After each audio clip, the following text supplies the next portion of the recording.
Rapat pleno terbuka rekapitulasi hasil perhitungan suara Pilkada Aceh tingkat provinsi, pemilihan gubernur dan wakil gubernur Aceh dimulai. Rekapitulasi berlangsung di gedung DPR Aceh yang juga dihadiri oleh pendukung dan saksi dari masing-masing paslon, KIP, dan Panwasli Kabupaten Kota.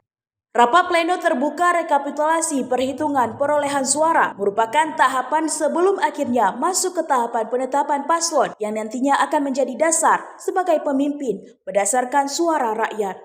Ketua KIP Aceh Agusni Aha mengatakan rekapitulasi ini merupakan hasil berjenjang yang telah dilakukan sejak di TPS hingga akhirnya ke tingkat KIP. Agusni menambahkan, semua hasil rekapitulasi merupakan hasil dari rekapitulasi 23 kabupaten kota yang sudah rampung rekapitulasi di daerah.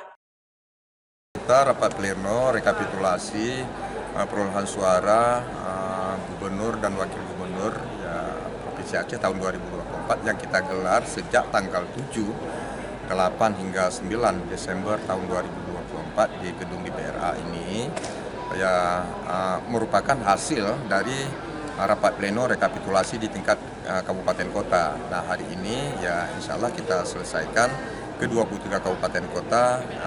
Jika memang bisa selesai 1-2 hari itu saya kira itu lebih bagus gitu kan. Tapi jika memang tidak kita akan tetap menuntaskan hingga hari terakhir pada tanggal 9 Desember 2024.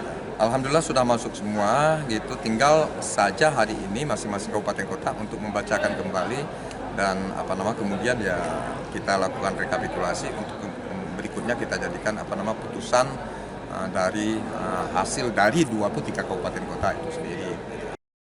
Rapat pleno tersebut menjadi forum untuk memeriksa, mencocokkan, dan sinkronisasi data hasil rekapitulasi suara dari tingkat kabupaten kota agar tidak terjadi kesalahan atau ketidaksesuaian. Dari Banda Aceh, Lala Nurmala melaporkan untuk Puja TV.